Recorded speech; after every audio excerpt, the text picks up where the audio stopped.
दोस्तों, आज हम इस वीडियो के द्वारा जानेंगे कि गरुड़ पुराण में क्या लिखा है। गरुड़ पुराण में भगवान विष्णु ने गरुड़ को यह सब बताया है कि मरते समय एवं मरने के तुरंत बाद मनुष्य की क्या गति होती है और उसका किस प्रकार की योनियों में जन्म होता है। गरुड़ पुराण के अनुसार जिस समय मनुष्य की मृत्यु होने वाली होती है उस समय वह बोलने का यत्न करता है, लेकिन बोल नहीं पाता। कुछ समय में उसकी बोलने, सुनने आदि की शक्ति नष्ट हो जाती है। उस समय शरीर से अंगूठे के बराबर आत्मा निकलती है, जिसे यमदूत पकड़ यमलोक ले जाते हैं। यमराज के दूत आत्मा को यमलोक तक ले जाते हुए डराते हैं और उसे नरक में मिलने वाले दुखों के बारे में बताते हैं।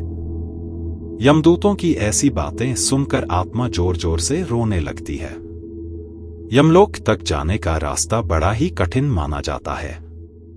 जब जीवात्मा तपती हवा और गर्म बालू पर चल नहीं पाती और भूख प्यास से व्याकुल हो जाती है, तब यमदूत उसकी पीठ पर चाबुक मारते हुए उसे आगे बढ़ने के लिए कहते हैं। वह आत्मा जगह गिरती है और कभी बेहोश हो जाती है। फिर वो उठकर आगे की ओर बढ़ने लगती है। इस प्रकार यमदूत जीवात्मा को यमलोक ले जाते हैं। इसके बाद उस आत्मा को उसके कर्मों के हिसाब से फल देना निश्चित होता है। इसके बाद वह जीवात्मा यमराज की आज्ञा से फिर से अपने घर आती है। इस पुराण में बताया गया है कि घर आकर वह जीवात्मा अपने शरीर में फिर से प्रवेश करना चाहती है, लेकिन यमदूत उसे अपने बंधन से मुक्त नहीं करते और भूख प्यास के कारण आत्मा रोने लगती है। इसके बाद जब उस आत्मा के पुत्र आदि परिजन अगर पिंडदान नहीं देते तो वह प्रेत बन जाती है और सुनसान जंगलों में लंबे समय तक भटकती रहती है। गरुड़ पुराण के अनुसार मनुष्य की मृत्यु के बाद 10 दिन तक पिंडदान अवश्य करना चाहिए। यमदूतों द्वारा 13वें दिन फिर से आत्मा को पकड़ लिया जाता है। इसके बाद वह भूख प्यास से तड़पती 47 दिन तक लगातार चलकर यमलोक पहुंचती है। गरुड़ पुराण अनुसार बुरे कर्म करने वाले लोगों को नरक में कड़ी सजा दी जाती है, जैसे लोहे के जलते हुए तीर से इन्हें बींधा जाता है। लोहे के नुकीले तीर में पाप करने वालों को पिरोया जाता है। कई आत्माओं को लोहे की बड़ी चट्टान के नीचे दबाकर सजा दी जाती है। किस आत्मा को क्या सजा मिलनी है, ये उसके कर्म निश्चित करते हैं।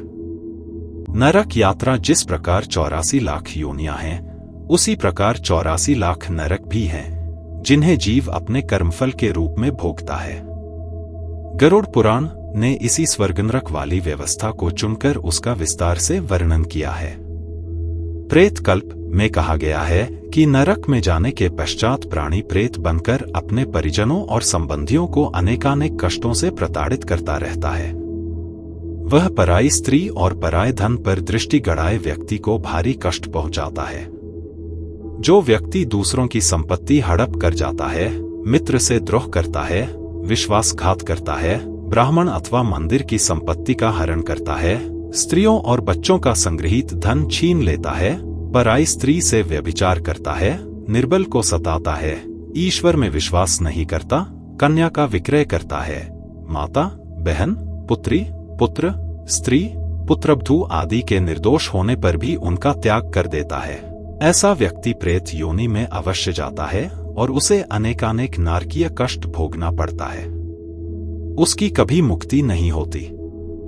ऐसे व्यक्ति को जीवित रहते भी अनेक रोग और कष्ट घेर लेते हैं। व्यापार में हानि, गर्भनाश, गृह कलह, ज्वर, कृषि की हानि, संतान मृत्यु आदि से वह दुखी होता रहता है। अकाल मृत्यु उसी व्यक्ति की होती है जो धर्म का आचरण और नियमों को पालन नहीं करता तथा जिसके आचार विचार दूषित होते हैं। उसके दुष्कर्म ही उसे अकाल मृत्यु में धकेल देते हैं। प्रेत योनि से बचने के उपाय। गरुड़ पुराण में प्रेत योनि और नरक में पड़ने से बचने के उपाय भी सुझाए गए हैं। उनमें सर्वाधिक प्रमुख उपाय दान दक्षिणा, पिंडदान तथा श्राद्ध कर्म आदि बताए गए हैं। एक तरफ गरुड़ पुराण में कर्मकांड पर बल दिया गया है, तो दूसरी तरफ आत्मज्ञान के महत्व का भी प्रतिपादन किया गया है।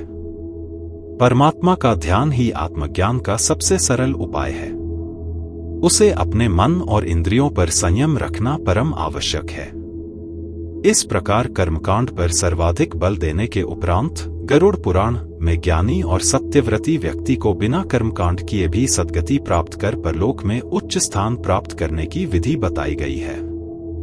अगर वीडियो अच्छी लगी हो तो हमारे चैनल को सब्सक्राइब करें और वीडियो को लाइक करें ताकि हम आपके लिए ऐसी ही और मजेदार वीडियो बनाएं।